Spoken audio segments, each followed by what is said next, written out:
A lot of my listeners were asking about diet and Yeah. specifically when it comes to like gluten and wheat, because you see a lot of trending with like the carnivore diet or Michaela Yeah. Peterson's lion diet. So where do you stand when it comes to gluten and grains and legumes and all of those now controversial food items? Yeah. So that's an awesome question. So one, um, I just don't think right off the start, I just don't think there is a diet that Mm-hmm. will work because we're so individual. Mm-hmm. And so anything that's kind of coined diet, I'm just really, I really have a hard time supporting um, because we change, our nervous systems change day to day. We're stressed, we're injured, we're pregnant, we're going through a cycle. You know, we live at different latitude. We have access to different things. We're hanging out with different people. Like how can we possibly know what's needed, when is it needed, and how much, and where are we sourcing it from? And so to say, you know, no gluten, no grains, no legumes, or only meat, or only vegetables, or vegan, and it's like, wow. So here's my thing. I think it's a combination of all of them. Mm. You know, like I think every diet ever created ever that anybody like coined a name to, I think there's good parts of all of them. And so here's what I love. And it upsets people because it puts it back on them.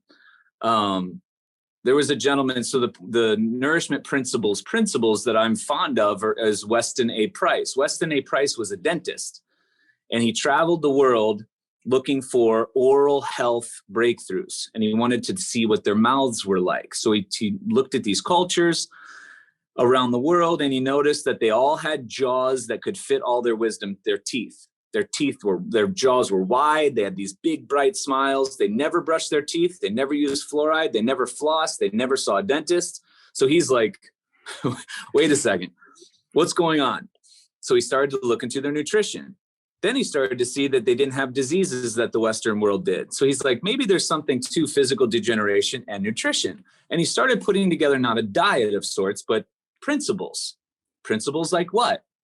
Like if you do consume an animal, because that's what you're drawn to, you would consume the parts that everybody discards, like the organs, the hooves, the joints, the tails, the tongues. So it's in broth form, you know, so you come Mm. up with these broths, or these cultures would eat these organ meats that are so rich in vitamins and Mm-hmm. minerals, like give them to kids, babies.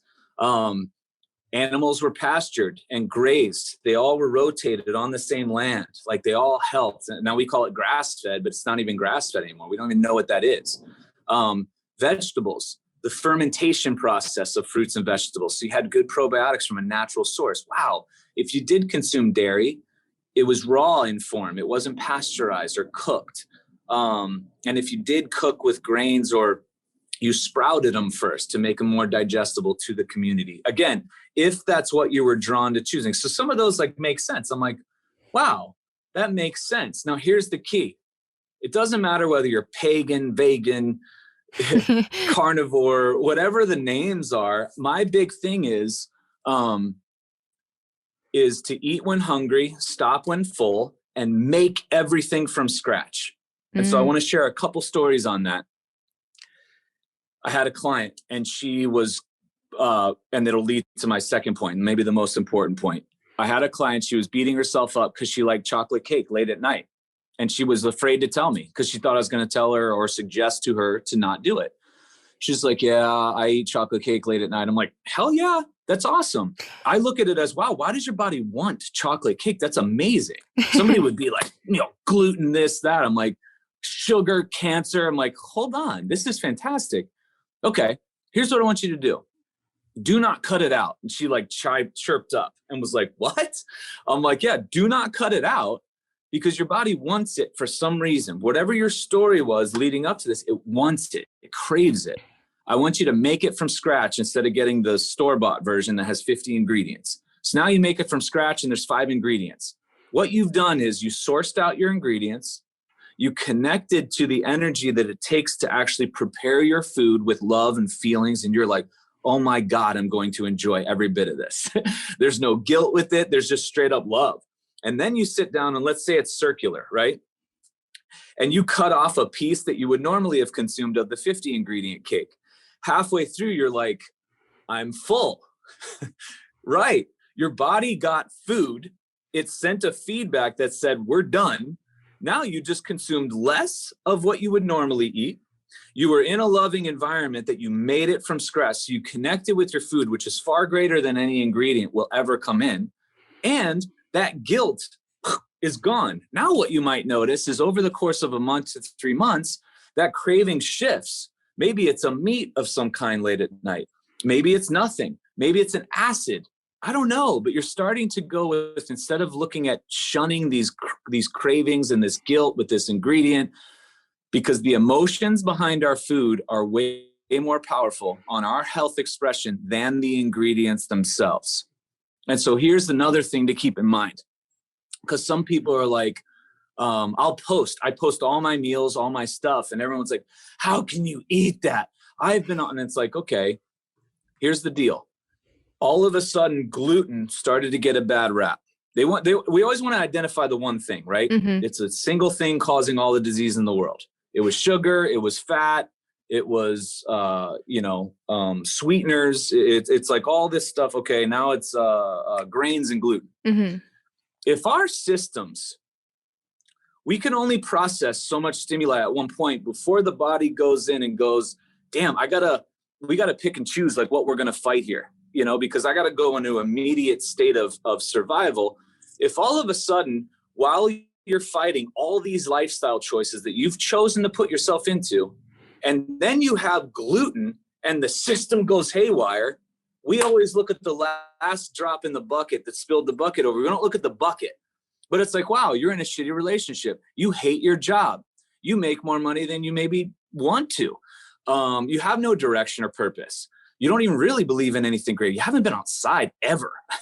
You don't make anything. And then all of a sudden I don't move my body, but gluten's my key. Where if we did all the work here, maybe all of a sudden you consume a not so strict approach to nourishment and you feel fantastic. I just found out the other day, I feel pretty good all the time. Like I make sure, and if something's slightly off, I go in and I try to figure out why I'm not, right? But I found out I was living with mold for 2 years. No idea. And I did a podcast on it and it's like, was it black mold? No, it wasn't severe, because if it was, I think my body would have given me a warning even greater. But it just showed, I found out later because they sold our apartment and there's new owners and they did an inspection. And it was like, wow, I look at it as a victory because I lived for 2 years in a mold setting and I felt fantastic. Now I'm doing all this work. They cleaned it out. I'm still doing what I'm doing. But the thing was, somebody's like, they'll look at here's how somebody will try to spin that. Right.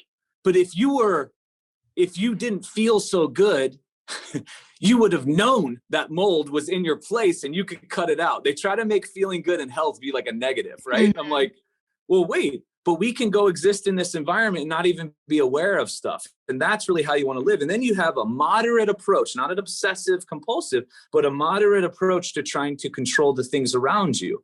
Because if we try to control everything around us, we just would never leave outside, right? We'd never go outside. And I know that was an extended answer for a short question, but no, you hit a couple of really interesting topics. So I'm a huge foodie. I'm very into kind of knowing what you eats, like, all of that. Yeah. I think is wildly important. Dynamic farming, all of that good stuff. And I think people sometimes think it's a little crazy when someone says, like this was made with love, or, like they think it's, just like something your mom used to say. But yeah. I had this conversation with someone when you were talking about AI and, AI getting rid of all the jobs. And I was like, I feel like food might be one of those things where people pay extra if they know it was made by an actual person, because there's this energetic exchange that happens when you cook it, especially if it's what you love to do and you're cooking for someone that you care about, whether it's a customer or family or romantic relationship, whatever. Like there is something that you're putting into that.